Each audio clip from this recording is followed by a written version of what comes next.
तरीके अपने अपने, सबको प्यारे, तरीके न्यारे न्यारे, सबके ठीक सहारे। हम पूजा किसकी करते हैं ये बात नहीं है, वो सब हमारी है।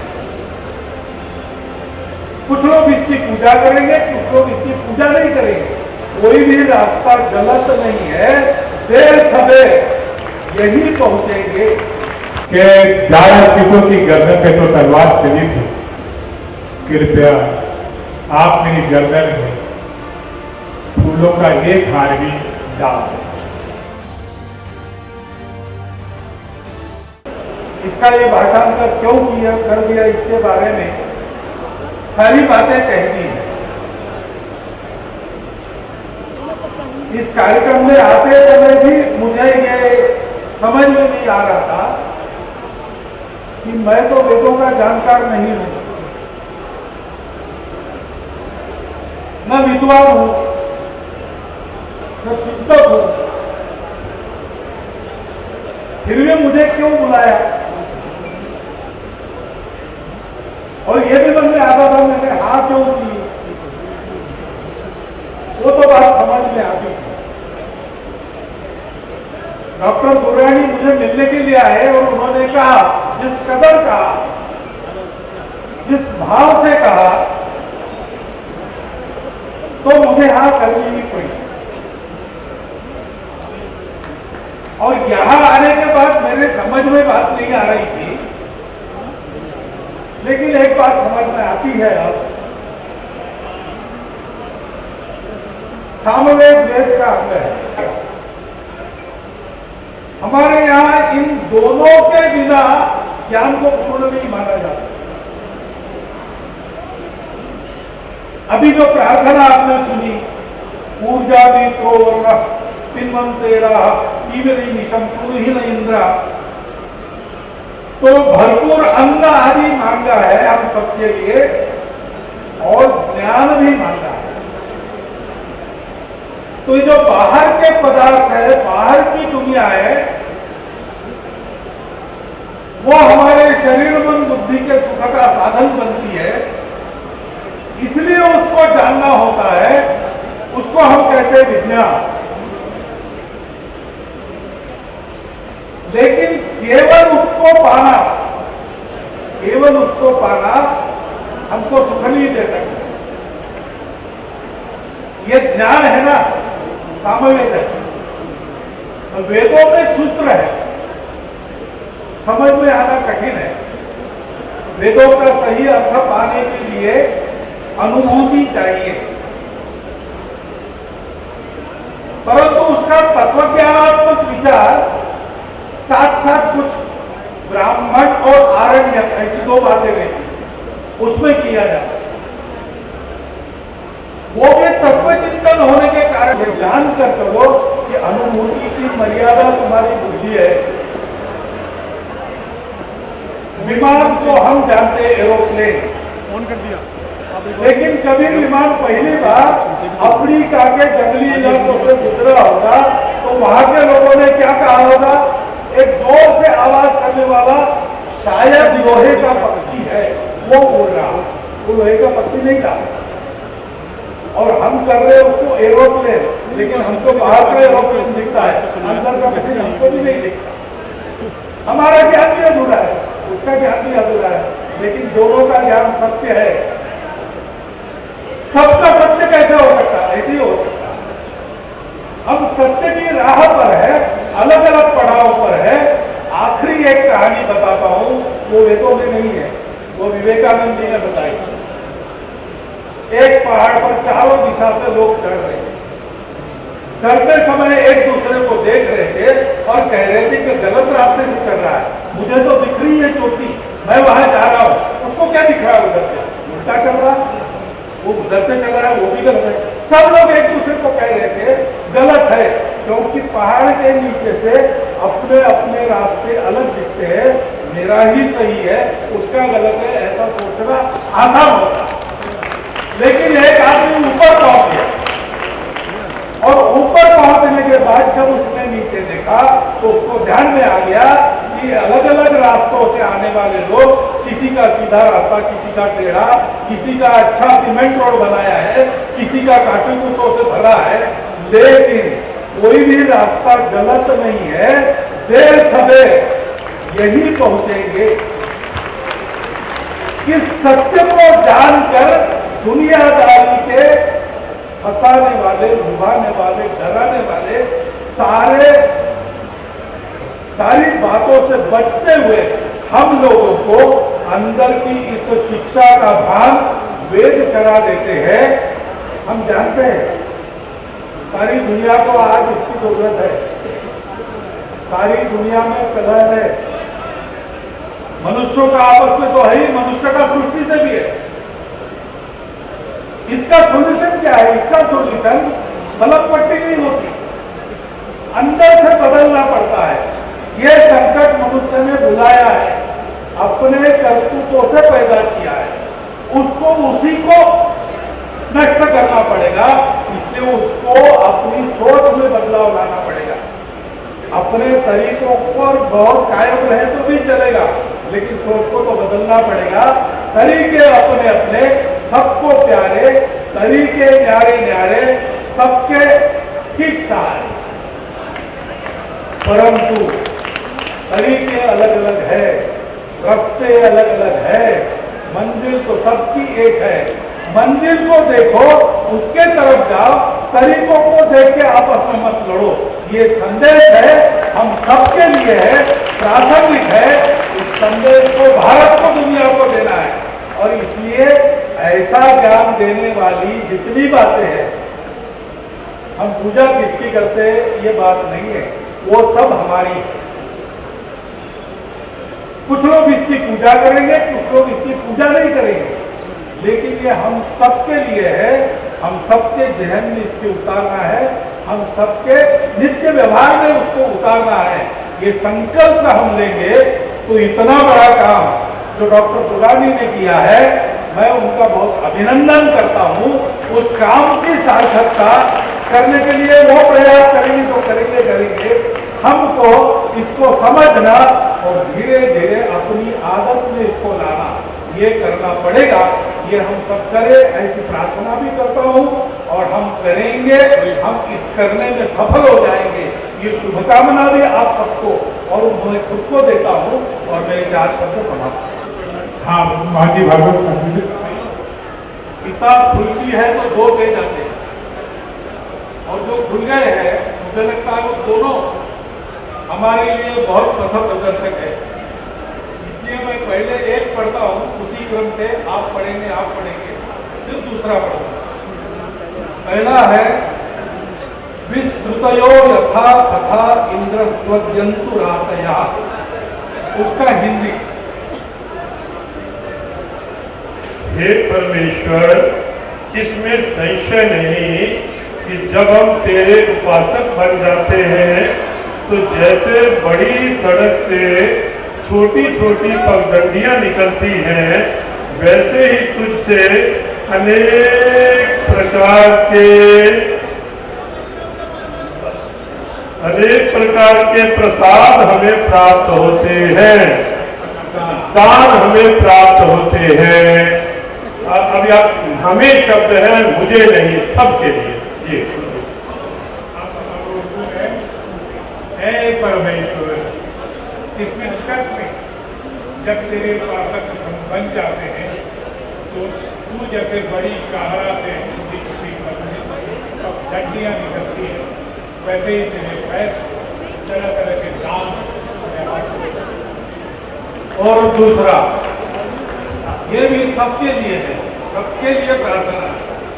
ऊर्जा मित्रो वरुण पिंगन तेरा पेवरी विषम दृढ़ ही नहीं इंद्रा। हिंदी में, हे परमेश्वर, सूर्य और जल अपनी शक्ति से हमारे लिए भरपूर अन्न आदि पैदा करें और तू हमें ज्ञान से परिपूर्ण कर दे। हे परमेश्वर, हमारे लिए सूरज और पानी की शक्ति भरपूर अनाज वगैरह पैदा करें और हमें इल्म अता करे। आप लोग आमीन करिए, आमीन।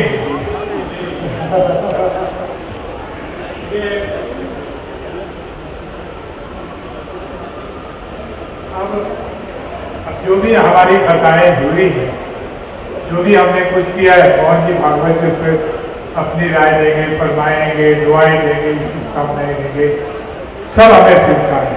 मोहन जी राव जी भागवत।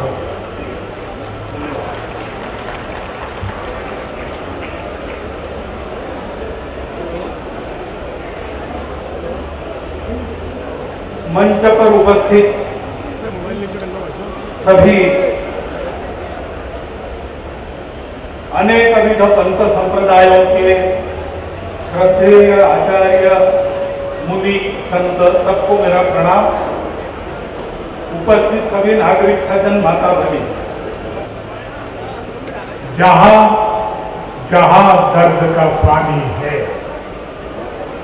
जहां जहां दर्द का पानी है, वहां वहां इकबाल दुरानी है। जो जमीन पर चलता है मगर जिसका ख्वाब आसमानी है, हाँ वही तो आपका इकबाल दुरानी है। मैं इकबाल दुरानी अब उस बुलंद तरीन शख्सियत का नाम ले रहा हूं जो परम आदरणीय, परम आदर्श, विचारवान,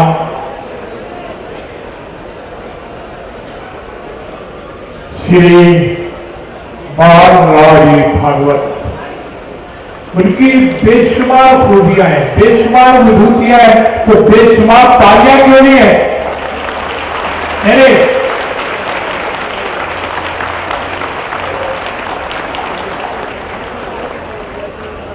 मैंने जिस रंग में उनको देखा, इतना सुंदर देखा कि हैरान हुआ।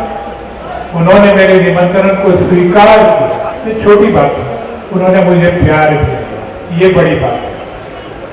अब जिंदा हो जाओ, मेरे जिंदा पाओ लोग।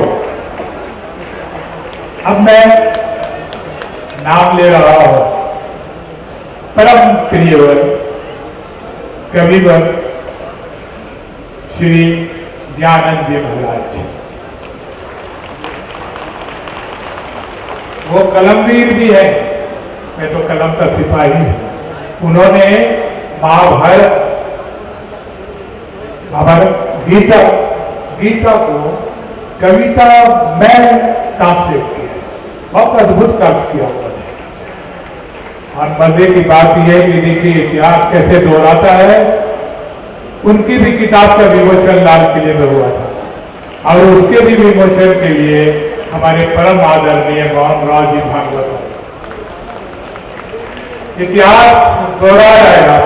और इन्हीं की बात जब मैंने सुनी ऐसा हुआ तो मेरे अंदर एक प्रेरणा जागी, आंखों में ख्वाब जागा, फिर मेरा लक्ष्य बन गया और मैं आज आपके पास हमारे परम आदरणीय मान्यवर श्री कैलाशानंद जी, नाम लेने में थोड़ी गलती हो जाए तो माफ कीजिए।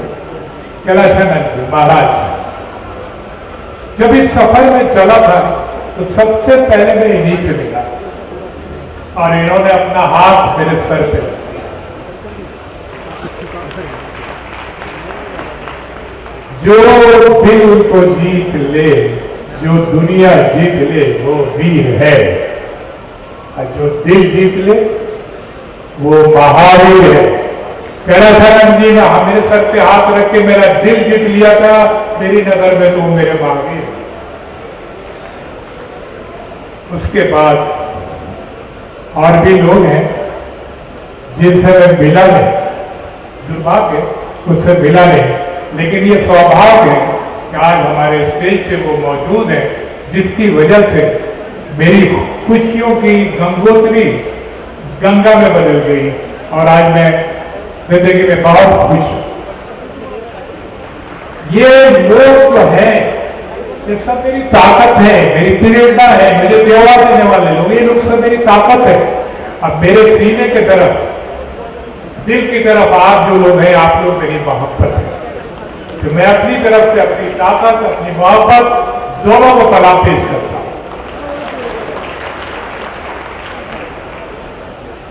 अनोखी घटना, मुस्लिम शासन काल के 400 साल गुजर गए तो दारा शिकोह का जन्म हुआ।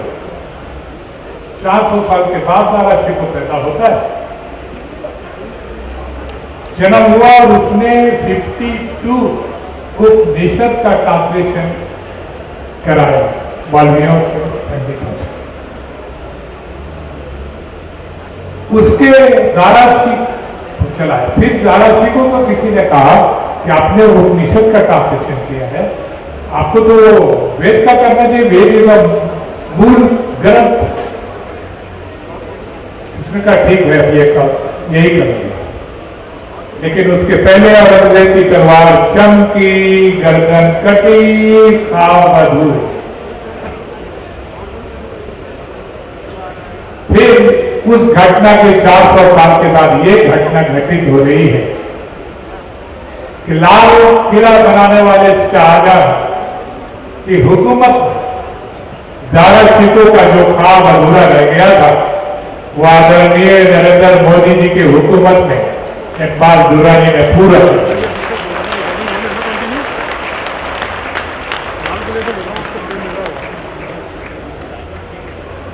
मैं तालियां लेकिन मुझे जितनी चाहिए थी मिली नहीं। एक दफा आप ट्राई करेंगे आप। शाहजहां की हुकूमत में दारा शिकोह का जो ख्वाब अधूरा रह गया, आदरणीय नरेंद्र मोदी की हुकूमत में उस ख्वाब को इकबाल दुरानी ने पूरा कर दिया। मैं लाल किले के प्रांगण से ये ऐलान करता हूं कि औरंगजेब कल जीता था, लेकिन आज औरंगजेब हार गया। नरेंद्र मोदी जी आज जीत गए।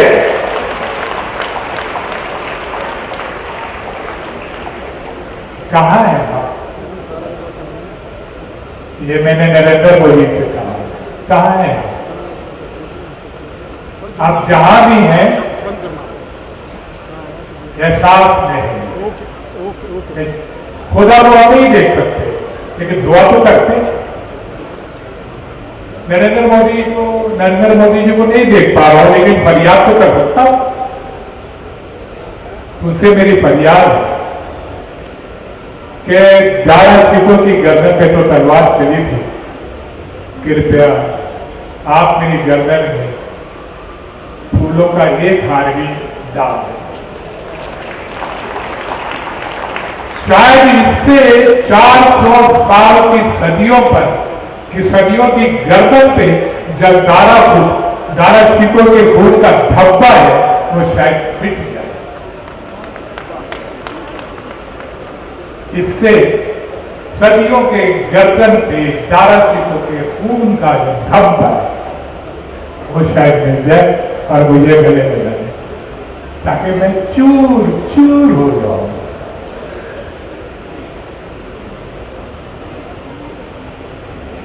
समस्या मान्य वे निमत्ते किसपे समुद्र सिंधु, समुद्र ये सिंधु। ये 100 ठीक से पढ़ नहीं पाए, ये 137 नंबर का मंत्र है हमारे काव्य। उसका हिंदी में भावार्थ ये है कि है प्रकाशमान, तेरे प्रकाश स्वरूप को पाने के लिए, तुमने प्रवेश करने के लिए जन जन व्याकुल होकर तेरी ओर झुकते चले जाते हैं, जैसे कि नदियां सागर से मिलने के लिए उसकी ओर झुकती है।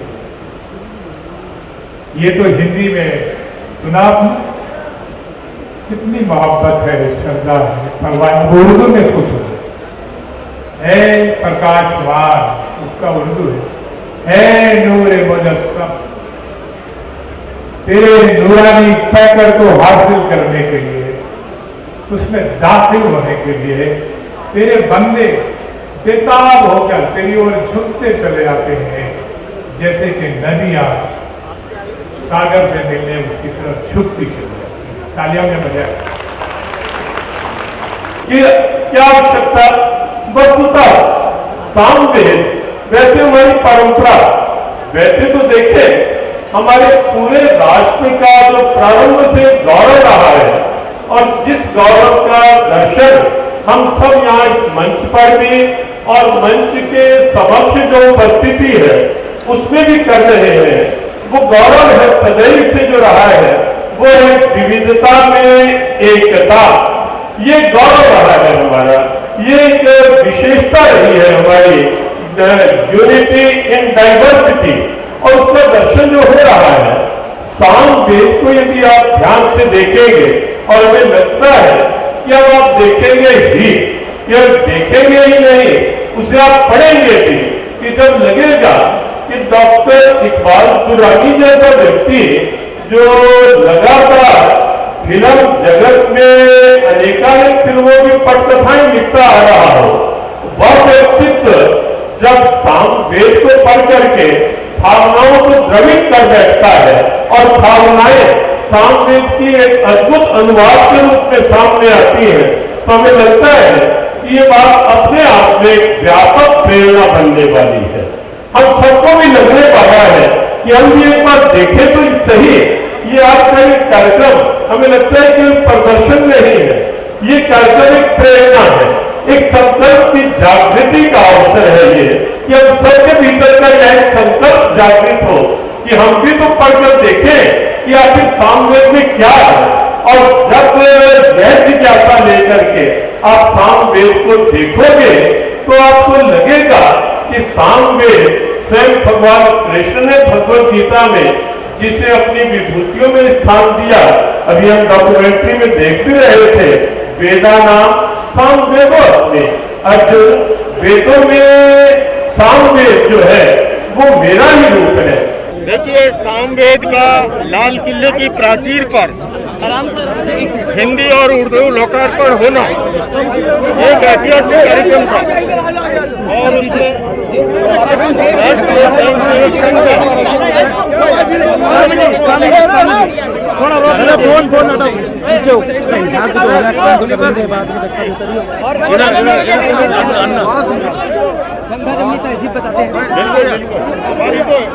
भारत की संस्कृति ही जो है एकता की बहुलतावादी संस्कृति है, और उसका खूबसूरत नमूना आज राष्ट्रीय स्वयंसेवक संघ के सरसंघ चालक मोहन भागवत जी और सभी धर्मगुरु, जिसके अंदर जैन परंपरा से मैं आचार्य लोकेश मुनि, हमारी सनातन परंपरा से स्वामी दीपांकर जी, गीता मनीषी स्वामी ज्ञानानंद जी, स्वामी निरंजन पीठाधीश और कैलासानंद जी, स्वामी जितेंद्रानंद जी आदि और इलियासी जी, सबने भाग लिया। ये अपने आप में संदेश है, भारत को अखंड बनाना है, आगे चलना है।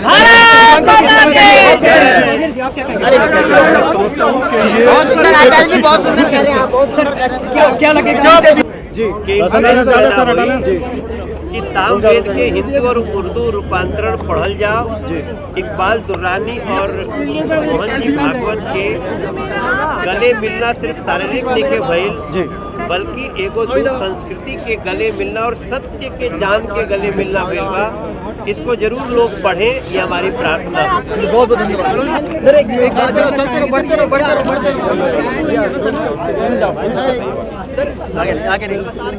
हिंदी और उर्दू में रूपांतरण करना, ये मानवता के मूल को समझने का प्रयास और लगातार चलो पार्टी के नेताओं की जो कार्रवाई हो रही है सर, भाजपा की हट जाए यार, साइड हट।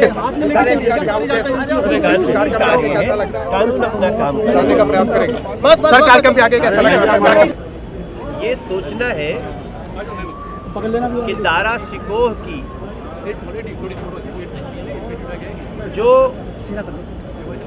जो उनका अरमान था, दारा शिकोह का जो अधूरा रह गया था, सही मायने में इकबाल दुर्रानी का ये प्रयास उसको पूरा करता है। मैं समझता हूँ परम आदरणीय मोहन भागवत जी किसी कार्यक्रम का उद्घाटन करने का निर्णय लें तो कोई सामान्य नहीं होता है, और सामवेद को जिस प्रकार से इकबाल दुरानी जी ने उर्दू और हिंदी दोनों में अनुवाद किया है, मुझे लगता है कि औरंगजेब की तलवारों ने भले दारा शिकोह का अंत कर दिया था, लेकिन इकबाल दुरानी जैसे महापुरुष इस श्रृंखला को आगे बढ़ाएंगे और हमारे देश में जो धर्म के नाम पर तनाव बढ़ाने वाले लोग हैं उनकी हार होगी और शांति और सत्य की विजय। हिंदुत्व के लिए कितना जरूरी है आज का जो उद्देश्य था, उसके हिसाब से देखा जाए तो हिंदुत्व को बढ़ावा देने के लिए कितना जरूरी है? ये हिंदुत्व का जो मूल है मानवता, उसके लिए बहुत जरूरी है। हिंदुत्व की परिभाषा तो अलग अलग लोग गढ़ लेंगे, लेकिन जो हिंदुत्व का मूल भाव है, सभी धर्मों का आदर, सभी पंथों का आदर, सभी भावनाओं का आदर, सबको समान अवसर, उसको कहते हैं मानवता। और मानवता के लिए आज ये 15 अगस्त मैदान में हुआ कार्यक्रम पूरे दुनिया के लिए, खासतौर से जो धर्मों में बटा हुआ है और बटाई हुआ नहीं है, लड़ता जा रहा है, उनके लिए बहुत महत्वपूर्ण है सामवेद पढ़े। पैदा हुआ है, स्थिति पैदा हुई है, उसमें कुछ सुधार आएगा सजग प्रयास के द्वारा? परम आदरणीय मोहन भागवत जी और आदरणीय इकबाल दुरानी का मंच पे सिर्फ वो शारीरिक रूप से गले नहीं मिले हैं, बल्कि उन्होंने एक ऐसा अभियान शुरू किया है, सामवेद के बारे में प्रेम है, संगीत है, सुर है, और फैलाना बहुत आवश्यक। सर, एक तरफ रामचरितमानस का विरोध हो रहा है, दूसरी तरफ ये हिंदी रूपांतरण किया जा रहा है सर, तो इसका क्या मतलब असर रहेगा? संस्कृत रूपांतरण सामवेद है, अनुवाद तो दुनिया की तमाम भाषाओं में होना चाहिए, जिससे दुनिया की तमाम भाषाओं के लोग उसको आसानी से पढ़ सके, समझ सके। तो अनुवाद दुनिया की तमाम भाषाओं में होना चाहिए। सामवेद और वेदों में ईश्वर को प्राप्त करने वाला वह गान है जिस गान को, जैसे ब्रह्मनाद को पाकर ईश्वर तक पहुंचा जाता है। और आज उसी कड़ी में यहाँ हिंदी और उर्दू में उसका अनुवाद हुआ है, एक बहुत अच्छी शुरुआत।